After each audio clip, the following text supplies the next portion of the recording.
Boa noite, sejam todos bem-vindos ao Cenários Logísticos Live. Logo mais a presença dele, Fernando Trigueiro, diretamente do Nordeste.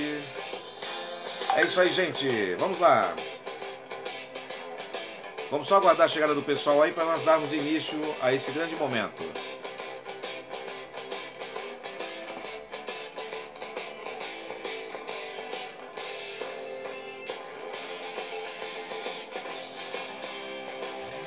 Olha quem tá aí, hein? O Oswaldo Contador Júnior, Buga.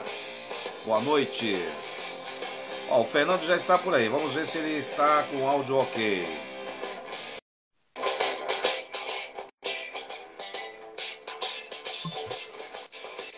Boa noite. Boa noite, Fernando. Tá me ouvindo? Máximo de volume. Eu tirei o fone de ouvido para ver se melhorava. Eu não consigo te escutar. Não, fica tranquilo. Você não me ouve nada? Não ouve nada?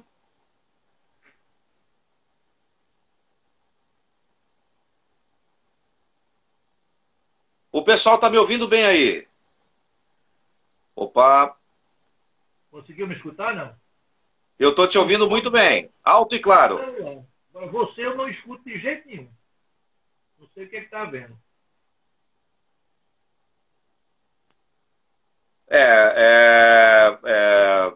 Vamos tentar fazer assim mesmo, Fernando. Não temos outra alternativa. Ou então a gente encerra a live, não tem problema. Vou colocar novamente o fone de ouvido para ver se Fica à vontade, querido. Fica à vontade.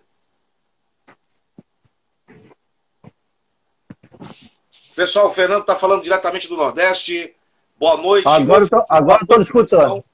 Muito bem. Boa noite a todos que estão nos acompanhando aí. Eu vou soltar aqui a vinheta e nós vamos começar a live então, hein?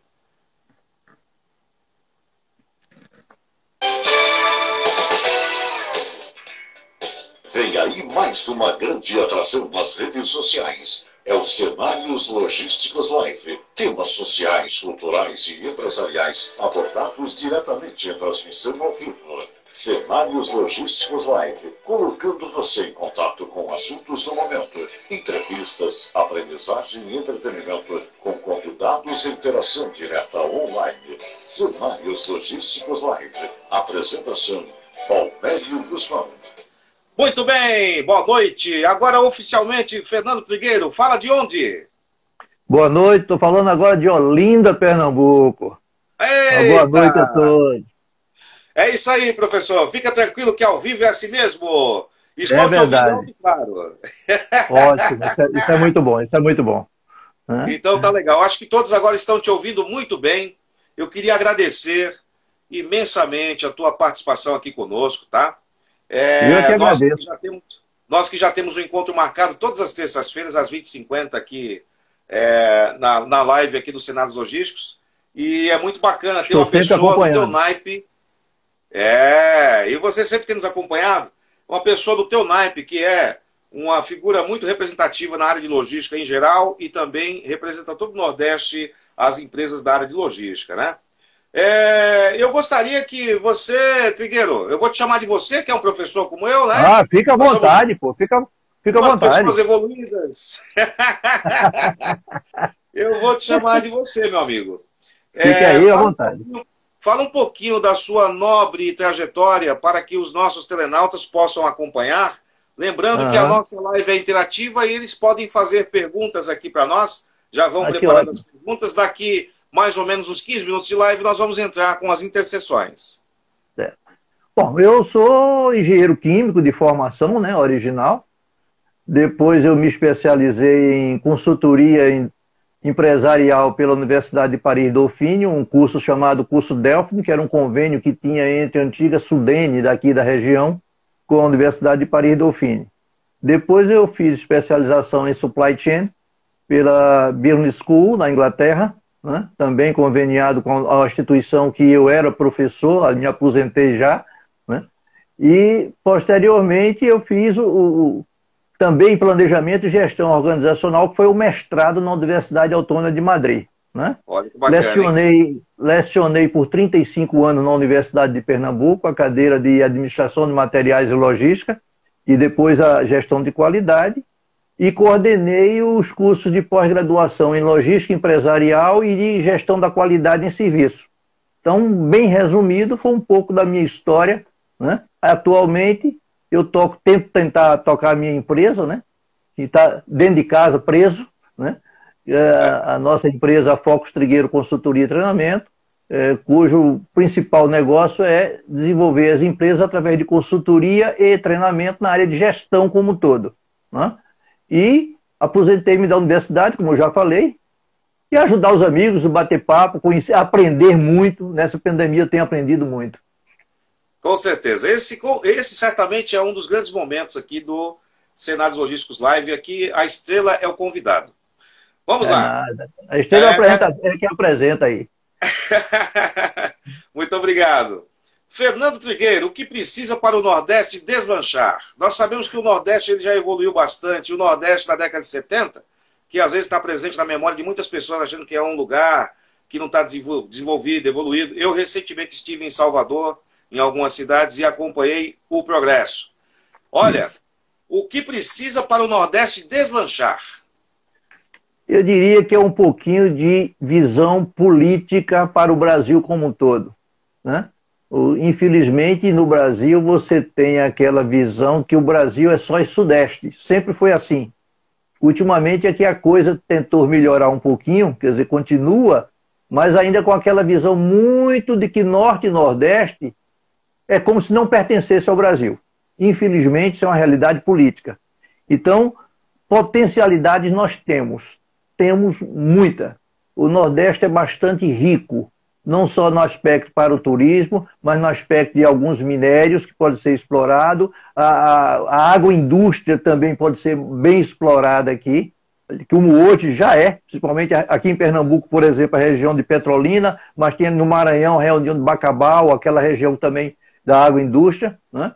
Então o que precisa é um pouco mais de o pessoal olhar um pouquinho mais para o Nordeste, eu diria, né? Agora que nós temos água, né? Fica mais fácil ainda de a nossa agroindústria crescer e também olhar os projetos que estavam direcionados para o Nordeste e paralisaram por algum motivo, né? Pra você ter uma ideia, eu fiz um levantamento até para esse nosso bate-papo, né, de alguns projetos que era para estar em evidência aqui. Alguns é o professor Marcílio, inclusive, que está nos assistindo aí, também me ajudou, né, nas informações.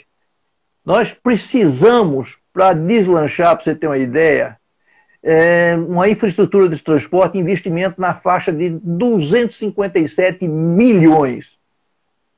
Para um país que agora está sem dinheiro, você já imagina o que vai acontecer, né? Mas nós que acreditamos, né? O plano CNT de transporte e logística mesmo, eles previam 675 projetos necessários para a região como um todo, né? Para fazer uma integração nacional e a integração urbana, essa que é a verdade. Quer dizer, projetos existem.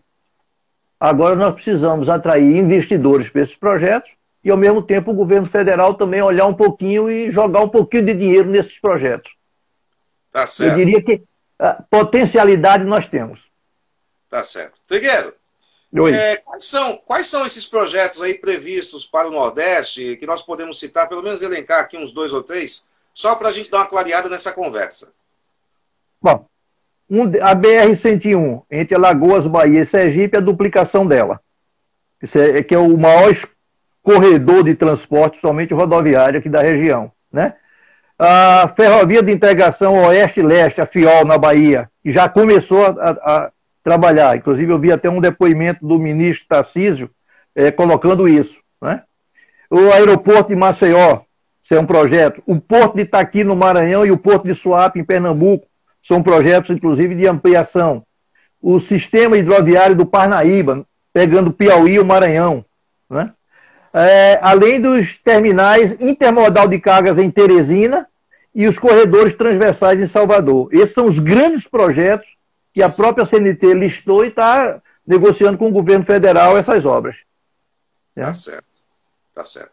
Trigueiro, você concorda que, por exemplo, nós temos um forte merchan e um forte lobby no eixo Sudeste e Sul e em detrimento à região Norte e Nordeste do país, mesmo ela tendo um grande potencial logístico e de infraestrutura, que por muitas vezes é desconhecido por boa parte das pessoas que são da própria área de logística, né?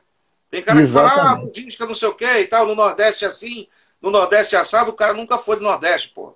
Ele nunca esteve perto de um porto do Nordeste, para ele ver a realidade, né? E o Nordeste, ele é um grande potencial. Aliás, ele faz parte da malha da estrutura logística do Brasil como um todo, porque é lá no Norte e Nordeste que começa, por exemplo, a cabotagem, né? E seria ideal, né? Eu diria que existe, nos últimos 15, 20 anos, na realidade, o desenvolvimento maior se concentrou na região sul e sudeste e também no centro-oeste, né? O centro-oeste hoje é uma potência na área de agroindústria, né? Mas eu diria também que uma das coisas que fez as pessoas olharem um pouquinho para o Nordeste foi o mercado nordestino, né? Hoje, por uma questão até de... Aliás, quando eu falo hoje, significa os últimos 2 anos, né? Por uma questão até de gestão, os clientes começaram a dizer para as empresas, gente, eu preciso receber mais rápido. Eu preciso receber mais rápido. E o que é o receber mais rápido? Porque a maioria dos produtos consumidos na região Nordeste vem exatamente do Sul e Sudeste, né? Os produtos, inclusive, transformados, vamos dizer assim. Commodities a gente também tem aqui. Então, o que acontecia com isso? Por falta de capital de giro, as empresas não podiam ficar com estoque altos de produtos. E o pessoal do Sul e Sudeste começou a verificar que os nordestinos estavam procurando se abastecer em quem estivesse mais perto deles. E com isso, eles começaram a vir para mais próximo daqui de cá. Não é à toa que Pernambuco se tornou o 3º polo logístico do Brasil. Porque as empresas, em função dessa grita do mercado, começaram a instalar aqui os seus centros de distribuição, que posteriormente multiplicou-se nos operadores logísticos, né? Porque sairia mais barato do que eu instalar minha própria empresa, eu já alugar quem podia ter essa infraestrutura para mim. E aquilo que levava 10, 15 dias para entregar o produto, hoje o pessoal está entregando, dependendo do raio, em D mais 24 no máximo. Ideal, eu diria desde 36 no raio de 800 quilômetros, que vai de Salvador a Fortaleza, né? Olha que bacana. Então, essa velocidade que a logística hoje tem que dar, né, foi que fez o Nordeste ser olhado um pouquinho mais. E hoje estão alguns operadores logísticos, nós temos aqui, temos na Paraíba, temos alguma coisa lá no Maranhão também, né? Mas o maior polo hoje ainda está sendo Pernambuco. E em termos de porto, nós temos o porto de Pecém em Fortaleza e temos o porto de Suape aqui em Pernambuco. E o porto de Suape serve de hub exatamente para distribuição de produtos. Muito bem. E vocês, como é que vê aqui o Nordeste? Olha, Trigueiro, a minha visão do Nordeste, ela é uma visão que estava um pouco turva, né? Uhum. Até estar recentemente aí, mais precisamente na região de Salvador, agora em fevereiro, foi a última viagem que eu fiz ao Nordeste. A gente consegue perceber o potencial. Potencial sem incentivo não é nada. Você tem uma grande vontade, você tem várias ideias, mas se não tiver incentivo para você sustentar o desenvolvimento, a implantação dessas ideias, isso não significa praticamente nada. Eu acredito até que o Brasil ele é um país desconhecido pelos brasileiros que preferem roteiros internacionais do que às vezes conhecer o Brasil como... Eu vou falar aqui de uma maneira em geral. Isso. É a minha visão. Eu vejo um grande potencial do Nordeste. Talvez, quem saiba, o Nordeste hoje ele está empregando muitas pessoas do Sul e Sudeste. Nessas grandes companhias. Tem até amigos meus que estão por aí, trabalhando em grandes companhias. Nós temos um potencial, infelizmente, com esse problema da Covid, dessa pandemia, o potencial turístico nosso foi abalado tremendamente. Quer dizer, o turismo no Brasil praticamente parou, né? O setor de hotelaria sofrendo drasticamente, né? Então, as pessoas, como você bem falou, preferem conhecer mais o mercado lá fora, querem primeiro ir lá para fora antes de conhecer o Brasil. Nós aqui temos coisas tão bonitas quanto tem lá fora. Eu posso dizer que eu conheço um pouco desse Brasil lá no Acre, que eu já fui dar treinamento, inclusive, lá no Acre, fronteira com Cubirra, na Bolívia, em Brasileia, uma cidadezinha, né? Até do Iapoque a Chuí, como a gente diz, né? Eu posso dizer que no Brasil eu só não conheço o Pantanal Mato-Grossense, que é o meu próximo objetivo. O resto eu conheço. E conheço um pouco lá fora, já que eu vivi um pouco também lá fora, né? O tempo passei trabalhando, eu passei uma temporada em Angola, na África, né? É uma realidade totalmente... Só que numa época que não é a época de hoje. É uma época que existia uma guerra civil lá interna, que era o Savimbi com o Zé Eduardo, que ainda é o atual presidente lá, e a gente teve que voltar nas carreiras porque a nossa vida estava sendo ameaçada em função dessa guerra, né? Então o nosso grupo preferiu voltar para o Brasil, né? Mas nós temos potencialidades que com certeza nós não devemos nada a ninguém. E eu falo isso no mundo. Não é à toa que todo mundo está de olho no Brasil. Não é à toa que todo mundo está de olho na nossa Amazônia, né? Principalmente pela quantidade de minérios estratégicos que existe naquela região, né? Agora, o Brasil é um todo. O Brasil precisa ser integrado. A nossa luta é para criar essa integração, né? No momento em que o Brasil começar essa integração, e um país com a dimensão continental como é o nosso, a melhor forma de integrar seria usando o modal ferroviário, que é uma coisa que parece que aos trancos e barrancos vai sair, né? Pelo menos já está aí. Já está indo aí algumas coisas aí, né? Avançou bastante esse modal, né? Isso. Nós batalhamos muito aqui para a Transnordestina, que já era para estar concluída há muito tempo, mas por motivos que não vale a pena estar discutindo aqui, a gente sabe, né? Os recursos não foram suficientes. Dariam, mas não foram suficientes. Então está tendo novo projeto aí para ampliar essa Transnordestina, que vai desenvolver toda a região. Desde lá o sul do Piauí, entrando para até Pecém em Fortaleza e vindo para Suape, além de integrar com o eixo norte e sul. Aí nós começamos a ter o Brasil integrado, porque até então o grande problema do Brasil, isso é desde a época das capitanias hereditárias, né, sempre teve ferrovias. Só que para evitar as invasões dos donos das capitanias hereditárias, eles botavam bitolas diferentes, que é para o trem não passar para a capitania do outro. Então isso era estratégico. Só que isso hoje acabou. Hoje a gente precisa estar com a mesma bitola, estamos integrados em fazer a multimodalidade, vamos dizer assim. Usar bem o caminhão, usar bem o trem e usar bem o navio. Porque a nossa costa é uma costa fabulosa.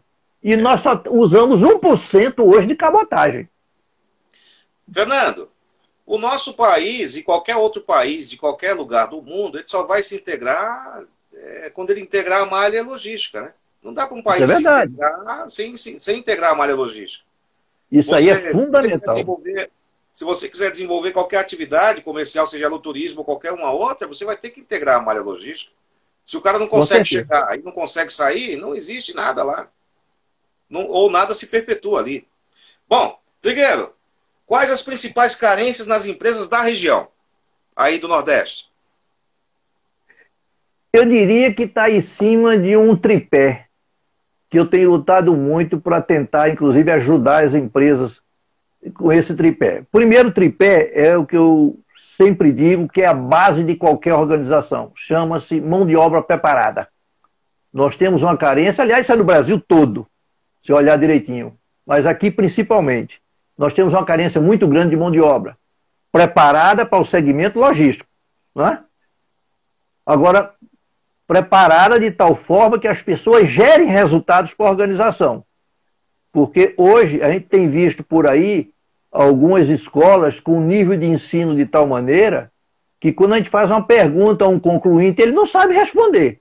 Principalmente nas entrevistas de seleção, né? Coisas básicas do tipo OTIF, né? On Time Full, né? Porque quando a gente vai entrevistar uma pessoa, por exemplo, eu ajudo muito meus clientes a fazer entrevista de candidatos nível de gestão, né? Então, uma das perguntas que eu faço para o pessoal não é técnica, não. É de ação. Por exemplo, você está se candidatando a um cargo. e de repente eu chego para você e digo, olha, você vai encontrar a empresa aqui com um OTIF de 50%. Nós temos o objetivo para elevar essa OTIF para 75%. O que é que você faria? Porque o ideal é você ver qual é a ideia que a pessoa tem, qual é a atitude que ela vai fazer dentro da empresa, de tal maneira atingir as metas definidas. Não é verdade? Já tive casos, um cidadão com um currículo no papel excelente. Ele chega para mim na hora dessa e pergunta o que é OTIF. Pois é. Então, qual é a conclusão que a gente pode tirar disso? Olha, é verdade? Eu falando como professor universitário que sou, e nós estamos aqui expostos numa live para o universo, da amplitude que ela puder chegar, e das pessoas que estão aqui nos acompanhando, até colegas meus que também lecionam, ou lecionaram em instituições que eu lecionei. Nós temos uma matriz curricular que não estimula os caras a pensar, estimula os caras a eles atingirem patamares de conquistas, mas o cara não sabe tomar decisões, ou ele não sabe qual que é o rumo que ele vai dar para a própria vida, né? Porque depois do cara formado, qualificado, até em níveis, vamos dizer assim, de mestrado, doutorado, ele ainda vai procurar auxílio de alguém para mentorá-lo. Isso não é uma coisa negativa, não, isso é verdade. Né? Mas ele vai procurar auxílio de alguém ainda que qualificado, para ele conseguir tomar decisões. Isso é uma deficiência que nós temos na formação no nosso país. Né? As pessoas elas não aprendem a tomar decisões. Esse foi o primeiro elemento que eu falei. A segunda carência é muitas empresas, os seus gestores não sabem gestionar, vamos dizer assim. Muitas empresas, o gestor, eu tenho capital e com capital eu faço o que quero. Não é bem assim, você pode fazer render mais ainda esse capital. E esse segundo elemento chama processos bem definidos. Né? Precisa ter. Não existem os processos definidos, cada um faz da sua maneira. Obviamente, aqueles processos, quem tem mais bem definido vai ter uma competitividade maior, porque vai reduzir custo, que é um outro elemento que daqui a pouco a gente vai falar, esse custozinho, que a gente fez uma pesquisa aqui pela associação. Né? Tá certo. E o terceiro elemento é tecnologia. Né? A gente viu agora com essa pandemia, nos últimos 3 meses, a correria atrás de tecnologia, principalmente para a área comercial de e-commerce. Né?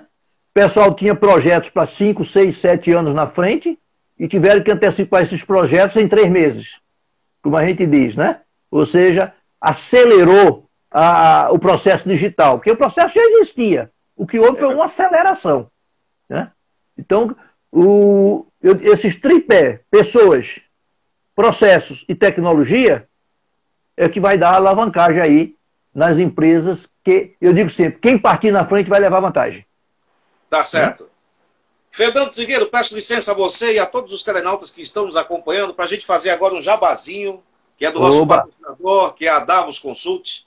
Você da região Sudeste e Sul, que precisar de consultoria na área de logística, área empresarial, você entra em contato com o pessoal da Davos Consultoria, lá com o meu amigo Donato Reis, da davos@davosconsult.com.br. Vamos dar prosseguimento então aqui à nossa live. Olha só quem entrou aí, Amarildo Nogueira. Grande mestre. Foi meu professor na faculdade. Hoje eu sou um professor também, Amarildo. Tudo bem? Você sumiu, nunca mais apareceu. Mande Aliás, o nosso papel é esse. Eu me aposentei e hoje grandes professores da universidade que eu ensinava foram meus ex-alunos. Isso é um orgulho pra gente, pô. É verdade. Tem coisas que acontecem na vida da gente que a gente nem imagina, né? Quando se quer muito, a gente corre atrás, a gente consegue. Eu sou exemplo, o Amarildo é prova disso. Pessoal, e hoje aprendo com eles. Tá certo.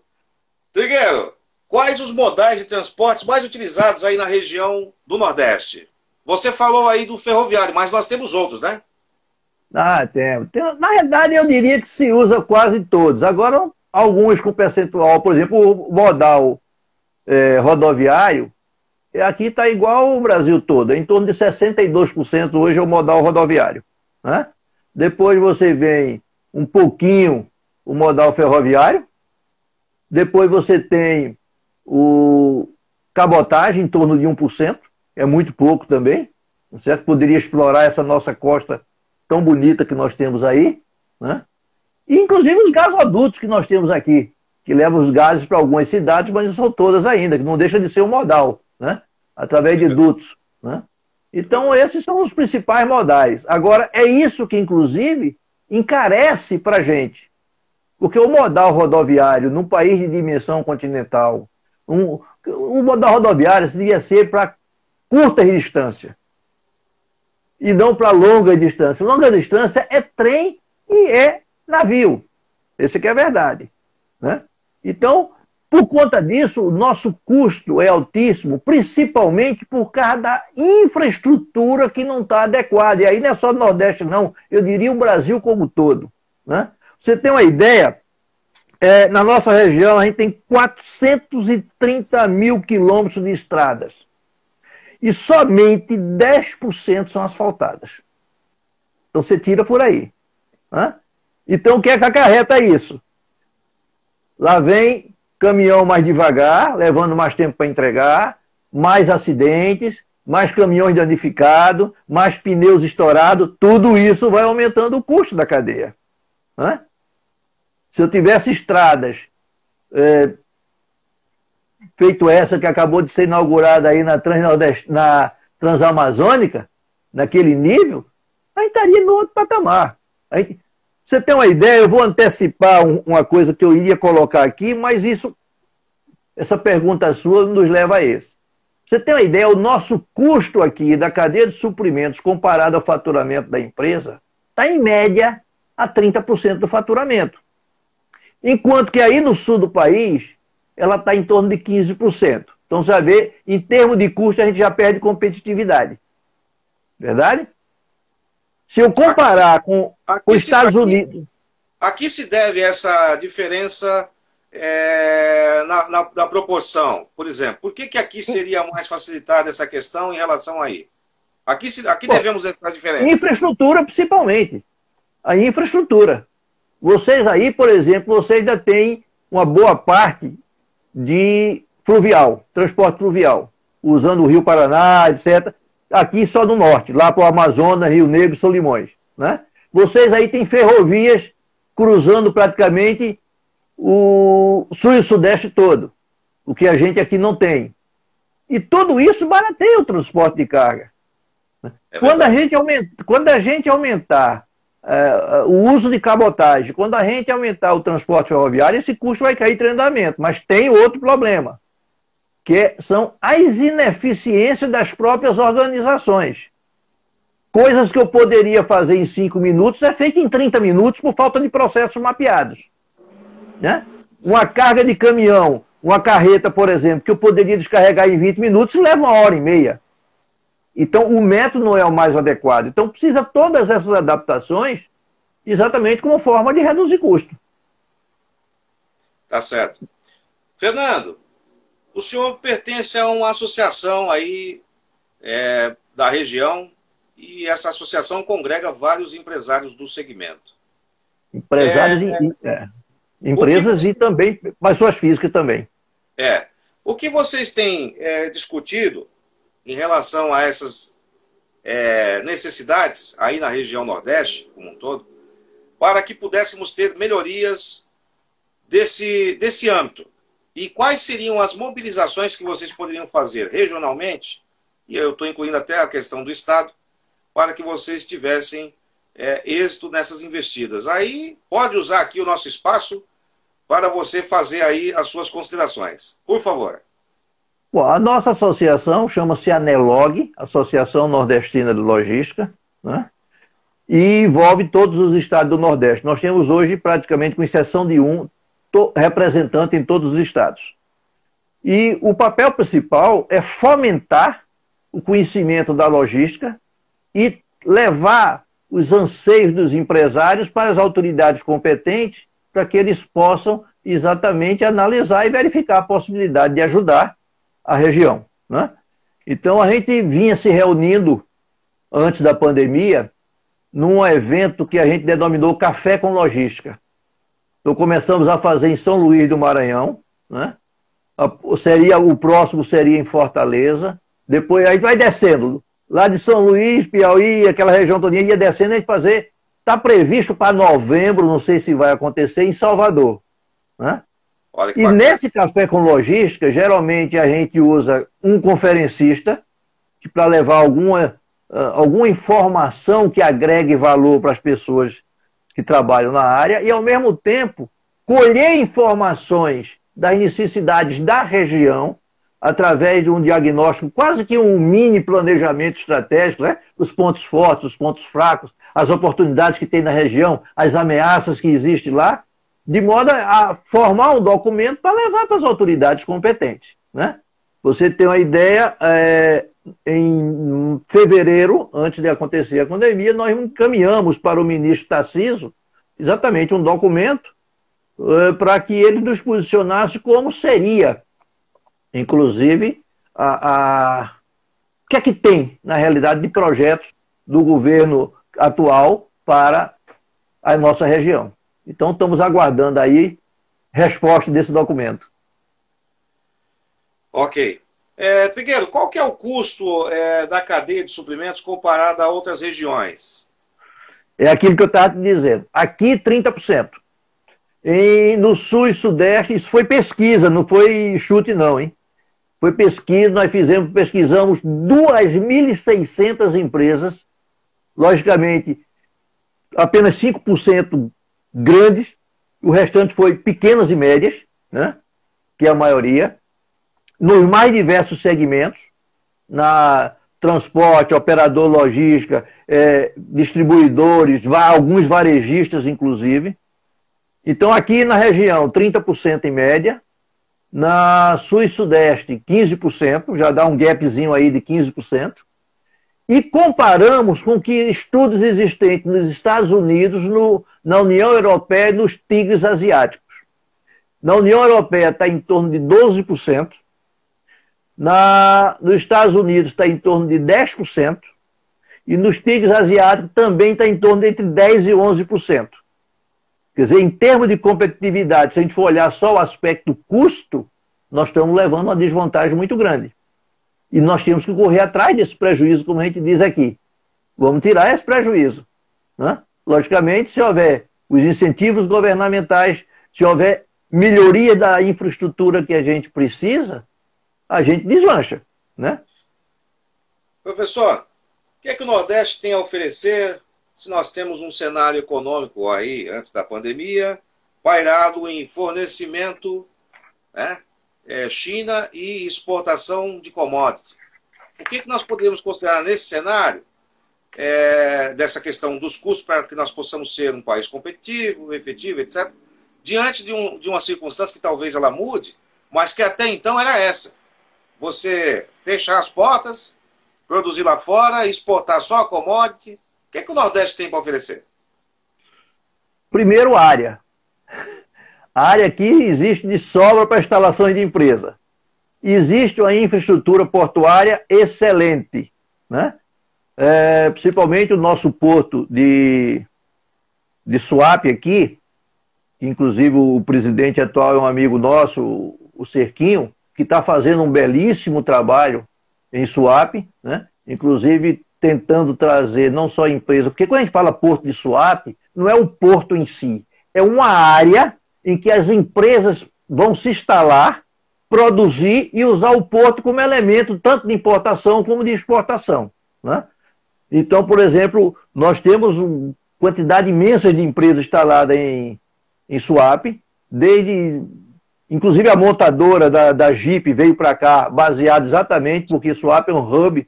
Então fica mais fácil para ele não só exportar o produto, mas trazer os insumos necessários à fabricação do veículo, né? E existe no setor de vidro também.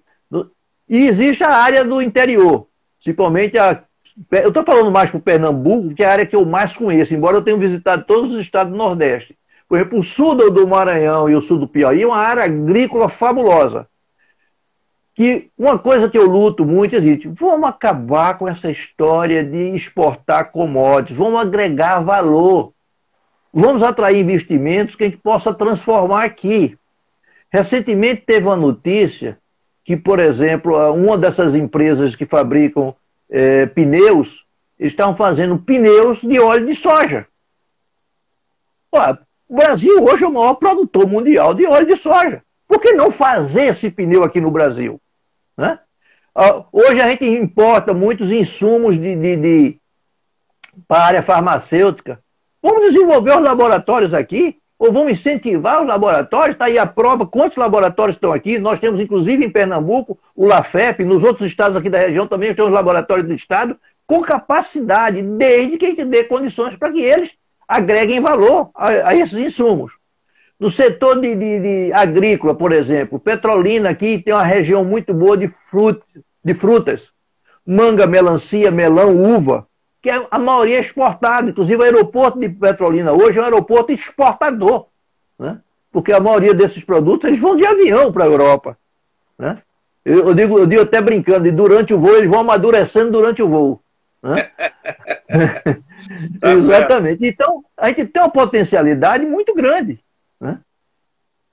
Vinho, por exemplo, hoje nós estamos competindo com as vinícolas aqui da região, com as vinícolas do sul do país. Teve um vinho recentemente produzido aqui nessa região, que foi prêmio internacional. Você vê que potencialidade tem. Falta apenas que o pessoal olhe com um pouquinho melhor para a gente. Tá, né? Certo. E criar essa integração. Isso é fundamental. Essa troca de experiências entre a gente, por exemplo, isso é muito bom, né? Olha, nós estamos aprendendo.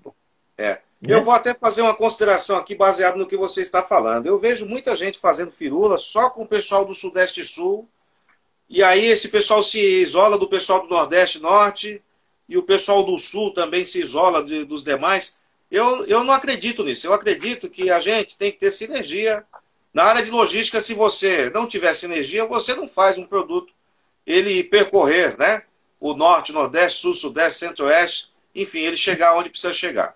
Vamos lá, às 21 horas e 33 minutos, um oferecimento de Davos Consultoria, lá do meu amigo Donato. Nós vamos às perguntas. Olha, vamos dar atenção aqui para os nossos telenautas, hein? Olha só, o pessoal aqui, Edna Ramos Logística entrou aqui, o Alexandre Magno. Ó, o Alexandre Magno está dizendo o seguinte. Edna Ramos é convidada nossa lá do Ceará, hein? Olha aí, um pupilo seu e de Felipe. Olha aí. O Alexandre Magno, ó. Show de bate-papo, pessoal aqui do Mundo da Logística está falando, show de bate-papo. E o Marcílio, olha só, existe pesquisa de produção de óleo diesel menos poluente do que do petróleo a partir do de soja. Isso. Olha aí, esse é um que eu sugeria você, é meu irmão praticamente, Marcílio, para você conversar com ele, hein? Bater um papo com ele aí. É um homem que entende muito dessa área, né? Eu aprendo muito com ele. Eu fiz o convite, Marcílio, agora basta o senhor aceitar, hein? Ô, pessoal, vocês que estão acompanhando aqui, não são poucas pessoas que acompanham a nossa live, por gentileza, já mande aí a sua perguntinha. Nós estamos aqui com o Fernando Trigueiro, uma grande figura na área de logística, uma pessoa que tem um conhecimento ímpar na área de logística, falando comigo diretamente lá do Nordeste, e eu estou aqui na cidade de São Bernardo do Campo, São Paulo, no ABC Paulista. Vamos lá, eu vou dar continuidade aqui, você manda sua pergunta, nós temos aí, são 21 horas e 35 minutos. Trigueiro, ouvi falar em empresa Bolt, o que é? Esse é um termo que eu tenho, apelidei, e o pessoal está gostando da empresa Bolt aqui. Eu digo que uma empresa Bolt, eu fiz até um esqueminha aqui, interessante. A empresa Bolt, você conhece o Usain Bolt? Sim. Hã? Conhece o Usain Bolt. Então, o Usain Bolt, o que é que ele é? Ele é rápido, é um velocista, né? Sim. Então, isso é como a empresa de logística hoje tem que ser. Uma empresa Bolt. Tem que ser uma empresa rápida sob todos os aspectos. Não só rápida, mas também enxuta. Ou seja, acabou-se aquela época da empresa inchar, né? Hoje, mais do que nunca, a gente tem que planejar. O Usain Bolt era enxuta. Magrinho. Por isso que eu digo, a empresa tem que ser enxuta. Agora, tem que ser rápida em todos os aspectos. Pensar rápido, agir rápido, mudar rápido. E quando eu falo pensar rápido, é pensar junto com a equipe nas mudanças que o mercado joga para a gente. O mercado está mudando o tempo todo. Eu não posso ficar na espera de ver os outros mudarem e ficar esperando. Não, deixa ele mudar primeiro para depois eu fazer. Se fizer isso, eu estou perdido. Ele já me levou ao mercado. Né? Eu tenho que comunicar a equipe rápida e ao mercado rápido minha nova forma de atuar. E por isso que eu digo, a empresa que tem que reanalisar seus processos, enxugar os seus processos para reduzir custo, também isso, né? E não só ficar falando, mudar também rápido, porque ela só vai se desenvolver. É por isso que eu até brinquei com muita gente e várias pessoas gostaram. Essas empresas são empresa Bolt, empresa veloz. Eu digo, olha, vamos denominar de empresa Bolt. É o referencial para que as empresas se olhem, né?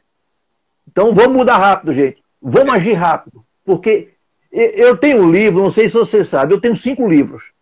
Né? Um deles é esse aqui. Eu vou mandar depois para você o e-book dele, tá certo? Bacana. E tem um outro que chama-se Qualidade em Serviço e Atenção ao Cliente. Esse livro de Qualidade em Serviço e Atenção ao Cliente, que é este aqui, né? É todos hoje agora em e-book, só no formato e-book. Né? Bacana. Esses meus livros, inclusive quem quiser adquirir, vocês não estão ajudando o professor, não. Porque todos esses nossos livros nós doamos para instituições de caridade. Por exemplo, o primeiro, nós doamos toda a renda para o Hospital do Câncer. E o segundo, nós doamos toda a renda para a ACD. Então, é a minha contribuição social, vamos dizer assim. Né? Olha que bacana, hein? Eu inicio o livro de Qualidade em Serviço e Atenção ao Cliente com a historiazinha do Aiko Morita. Eu sempre conto essa história. Que o Aiko Morita é o CEO da Sony Corporation. Né? E ele estava caçando no safari com um amigo americano e na hora que aparece o leão, ele estava sem bala. Ele calmamente senta num tronco de árvore, tira a bota de safari e calça um sapato tênis. E aí o americano começou a gozar com ele. Sabe, tá pensando que vai correr mais do que o leão? Ele disse, não, quero correr mais do que você. É aquela história, quem partir na frente leva vantagem. E é isso que nossas empresas precisam fazer nos dias de hoje. Né? Vamos partir na frente. Não vamos esperar que os outros façam primeiro para a gente fazer. A gente tem que ser proativo. Né? E a gente, como professor, tem que estimular essa turma de universitária, de escolas técnicas por aí, como você bem disse, você foi bastante feliz na sua colocação. Gente, a gente tem que ensinar a pessoa a usar a cabeça. É verdade. E não a ser robotizada. Fazer a coisa feita na época do filme Tempos Modernos de Charlie Chaplin, né? Mecanicamente. Tudo mecanicamente deixa para os robôs. É verdade. Trigueiro, vamos abrir um parênteses nessa discussão para falar sobre isso. Bora. Eu estou há 10 anos na carreira, né, na área de logística, administração, marketing, né, lecionando em instituições públicas e privadas. Eu leciono e já lecionei. É o seguinte, quando você cria, quando você tem uma cria, que eu digo aquele aluno mesmo que ele se espelhou em você, ele te admira e ele quer seguir até os seus passos, ele quer ser como você. Você tem que incentivar e estimular. Eu não tive esse incentivo e estimulação, e justamente por eu não ter tido isso, dos meus professores, né, boa parte deles não me incentivaram, não me estimularam, não acreditavam em mim. Então, eu faço diferente. Eu estimulo, eu acredito, e eu quero que o meu aluno, que seja cria minha, ele seja bicho solto. Ele seja isso aí. Solto. Ele não é subordinado a mim, eu não sou mais o professor dele, ele vai criar a carreira dele, vai se deslanchar na vida, porque é para isso que a gente é pago e por isso que a gente tem que ter uma carreira de professor, que é para a gente ensinar as pessoas para elas andarem com as próprias pernas. Né? Então, assim, eu ainda vejo muito essa questão, né? Então, por isso que talvez você não deixe o cara... às vezes ele é um grande potencial, ele quer pensar, mas ele continua rastejando porque ele se subordina. Então, eu vou dizer uma coisa para você. Nós temos mais de 5 alunos que foram nossos alunos, que são professores como eu, e eles expuseram isso e falaram, professor Palmério, eu me inspirei em você. Dentre eles tem até uma menina que é professora. Né? Então é o seguinte, quando você, professor, né, você líder, na empresa também tem que ter isso aí. Deixa as pessoas elas participarem um pouquinho mais da sua aula, deixa as pessoas irem além do que você pediu, porque é só assim que as pessoas vão progredir. Se elas é o que hoje estão chamando de metodologia ativa, né? É verdade. É o que hoje estão chamando de metodologia ativa. É. Eles é que tem que interagir, pô. É eles. Né? Entendeu? Exatamente. E a gente tem que acreditar naquilo que a gente... Eu tenho a honra, Palmério, viu, Palmério? Eu tenho a honra de hoje ver ex-alunos meus, ou que são grandes executivos e que vêm agradecer a mim o ensinamento que foi dado para eles, o incentivo dado, como a maioria dos meus ex-estagiários, que até eu brinco, aqui na empresa, você aprende desde a varrer o chão a fazer um planejamento estratégico, desde que você queira. Né? É verdade. E todos os meus ex-estagiários hoje estão muito bem empregados e ou são executivos de empresa. Hoje eu tenho um ex-aluno da universidade, que eu tenho a honra de dizer, é um dos diretores do Grupo Moura, que é um dos maiores grupos que existe aqui na região, que é de baterias Moura. Ele é diretor hoje, uma pessoa super competente. Né? Então, para mim, isso é uma honra ver esse pessoal se desenvolvendo. É verdade. É sinal que eu cumpri minha missão. Temos pergunta no ar. Olha só. Vamos lá. O Soares, o nickname dele está como C Soares 64. Bom, vamos lá. O Soares perguntou o seguinte. Tenho acompanhado que o mercado local, e ele fala em Recife, muitas vagas abertas para estágios e profissionais qualificados, perdendo esse mercado, não de obra qualificada. Fica onde?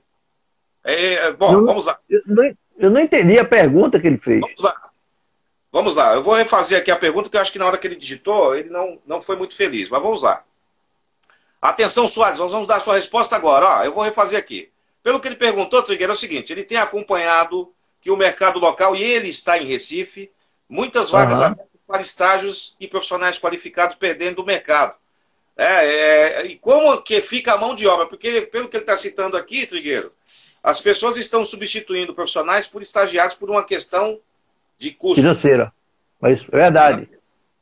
Olha, é aquela história. As consequências virão depois. Com certeza. Porque o pessoal, isso aconteceu recentemente aqui, e não é só aqui não, é na região como um todo. O pessoal tira um gerente com salário de 8, 10 mil reais para pagar um rapaz com 2, 3 reais. Hoje mesmo eu vi um recrutamento aqui querendo um gerente de produção pagando 3 mil reais. É brincadeira. Né? É brincadeira. Então, veja, as consequências virão depois para a própria empresa. O barato vai terminar saindo caro. Porque às vezes você vai ter que investir nesse novo funcionário e quanto tempo você vai ter que investir e gastar para depois ele dar o retorno que o anterior dava para você. Né? É verdade. Infelizmente, isso é uma realidade que está acontecendo aí. Agora, também tem um outro lado da moeda. Existem muitas vagas com um nível de exigência de um nível de qualificação que não é encontrado no mercado. Também isso. Né? Por exemplo. Então, por exemplo, pouquíssimas pessoas hoje conhecem do sistema Six Sigma. Né? Pouquíssimas pessoas hoje conhecem falar do Lean Manufacturing. E tem empresas que a gente vê que ela não vai usar aquilo num primeiro momento e está na hora da seleção pedindo a pessoa com experiência nisso. Mas ninguém com experiência desse tipo vai querer ganhar 3, 4 mil reais. Esse é um dos problemas. Né? Eu digo sempre o seguinte, desenvolve o seu pessoal interno. Como é? Pode continuar. Continua. Eu sempre digo o seguinte, desenvolve teu pessoal interno, qualifica teu pessoal interno, às vezes sai mais barato do que ir buscar no mercado uma pessoa nova, que não conhece principalmente a cultura da empresa, que é fundamental, é isso.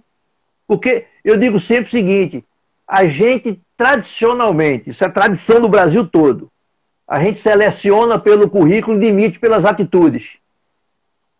É verdade. Né? Isso é uma realidade. Então, por exemplo, será que esse cara, os valores dele, bate com os valores da organização? Com os princípios da organização? Porque às vezes você contrata lá e vai ficar deslocado dentro da empresa.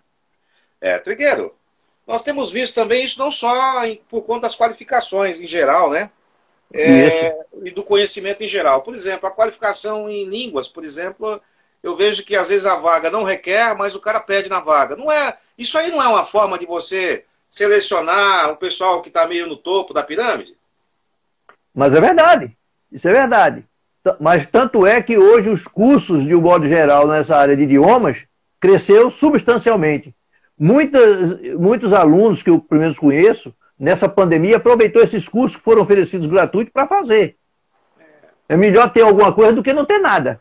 Eu digo sempre isso. Vai agregando, todo dia. Vai agregando. Porque às vezes a empresa nem trabalha com comércio internacional e quer que o cara fale fluentemente inglês. Cara, mas isso a gente vê em tudo. Até na nossa área, por exemplo, né? Eu sou professor de especialista, não sou mestre nem doutor.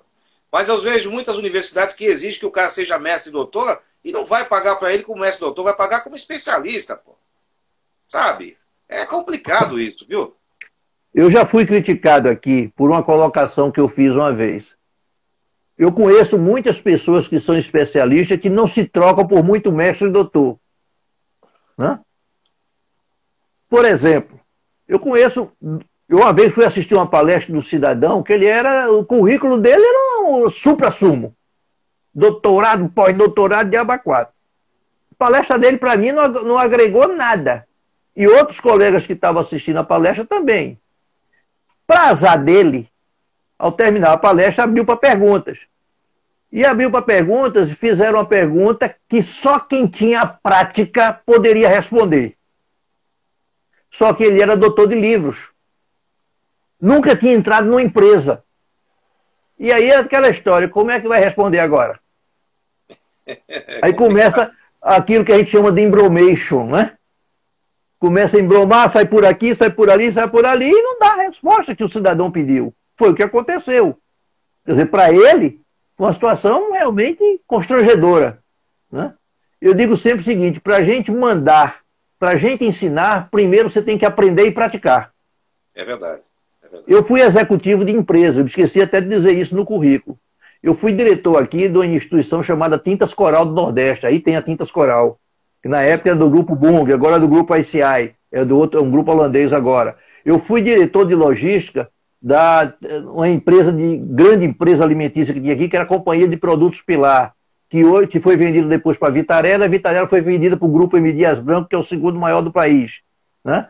Eu fui gerente administrativo financeiro da indústria de telecomunicações do Nordeste, que era uma indústria que tinha aqui, que fabricava aqueles antigos orelhões, na época, centrais telefônicas para condomínios, etc.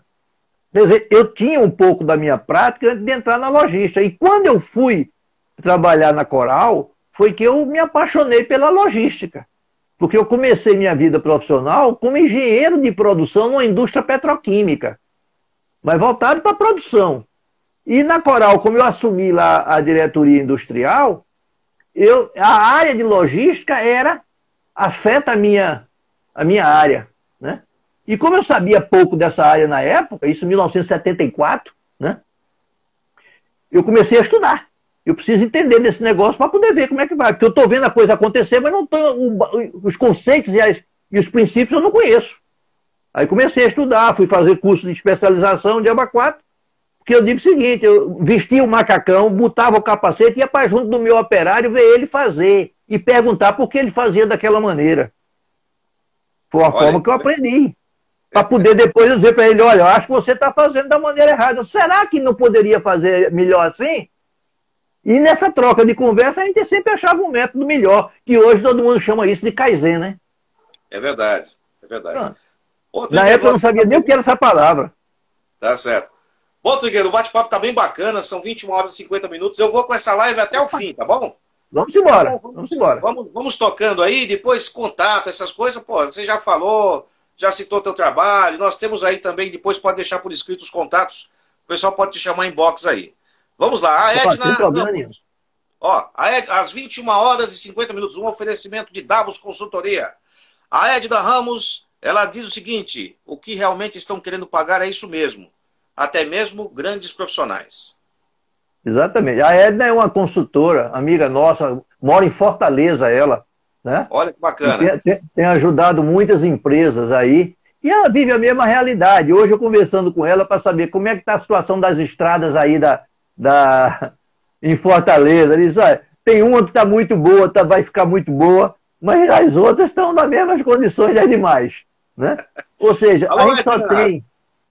Alô, Edna, boa noite. Entre em contato comigo em inbox que eu quero entrevistar você aqui. Tudo bem, Edna? Se estiver me ouvindo... Se não, depois você faz a ponte. Certo, sem problema nenhum. Vamos lá. Sem problema nenhum. O Eduardo, ele está falando o seguinte: muita experiência para pagar pouco. É verdade, né? É verdade. Hoje, infelizmente, o mercado não valoriza os profissionais. Eu digo sempre isso é um sentimento que eu tenho. E o pessoal, por conta disso, por uma necessidade, às vezes aceita. Mas a grande pergunta é: que motivação vai ter esse indivíduo? Né? Porque às vezes dinheiro também não é tudo, não. Depende do que a empresa dá para ele. Né? Eu posso dizer que numa das empresas que eu trabalhei, o salário não era grande, não. Mas eles investiram em mim, porque acreditavam que eu tinha potencial para isso. Então me mandaram fazer cursos fora, eu fazia esses cursos regulares de 15 horas, de 8 horas. Quer dizer, eles investiram em mim porque sentiram que eu tinha potencial. Porque a pergunta que ele dizia o tempo todo era: qual é o resultado que você me dá? Aí eu dizia: eu dou resultado se eu soubesse disso aqui. Então vou investir em você nisso aqui. Mas são poucas as empresas que fazem isso. Né? É verdade. Infelizmente. E também, Trigueiro, eu, por exemplo, quando eu participava desses cursos nas empresas que eu trabalhei, que me deram oportunidades também, teve uma que destacou mais, que é a Tegma, né? A Tegma é uma grande empresa e tal. Eu trabalhando lá, e eu lembro quando eu ia fazer os cursos assim, internos da empresa, lá eu fiz curso de auditor interno da qualidade, auditor de acesso, eu fiz cursos de qualificação para liderança, uma porrada de cursos. E eu lembro que quando eu ficava à disposição para fazer para fazer os cursos, as pessoas ainda zombavam de mim, falavam assim: você é bobo, vai ficar aí trabalhando de graça para os outros até 10 horas da noite nesse curso aí, você vai ganhar o que com isso, né? Então, o que infelizmente a mentalidade é essa, né? É o que eu ganhei. Você investiu em você, a empresa investiu em você. Isso é o mais importante, né? É por isso que eu digo hoje, gente, se você é muito bom numa área, você não precisa... O bom numa área já não é mais suficiente. Você tem que ter uma visão holística. Né? É verdade. Você tem que ter uma visão holística. Tá? É verdade. Olha aí. Seja bom na logística, mas conheça de finança, conheça de marketing, conheça de vendas, conheça um pouquinho de tudo. Tem que saber. Isso. Tem que saber. Olha, tudo bem, Edna, não tem problema. Vamos lá. O Marcílio, ele diz o seguinte: os salários, de um modo geral, caíram muito e existe uma oferta de profissionais maior do que a demanda. Exatamente. Exatamente. Porque o que aconteceu é o seguinte: essa pandemia, inclusive, fechou, pelo menos dados do Sebrae, em torno de 800 mil pequenas empresas. E muitas dessas pequenas empresas empregavam exatamente muito desses profissionais. Porque se você olhar direitinho, a maioria desses profissionais estão em pequenas e médias empresas, não estão nas grandes, não. Porque as grandes, na sua maioria, já trabalham em chutinha. Né? Já trabalham em chutinha. Já estão querendo derrubar a gente, é? Não. Tranquilo. É porque... Viu? Aí, resultado. Com essa saída que a gente está, retomada econômica, né? Esse novo normal, como estão chamando aí, que a gente vem por aí, eu acredito que, com o incentivo do governo, muitas empresas retomarão as suas atividades e, novamente, vão absorver esses profissionais que estão no mercado. Só que não vai ser como antes. A diferença é essa. Né? Porque o cara que ganhava 10, 15 mil reais vai ter que se adequar agora ao salário de 6, 7 mil reais. Até que tudo volte à verdadeira normalidade. Pelo menos é o que eu sinto aqui. Tem muitas empresas aqui, eu recebo quase que na associação, quase que diariamente, vagas o tempo todo pedindo.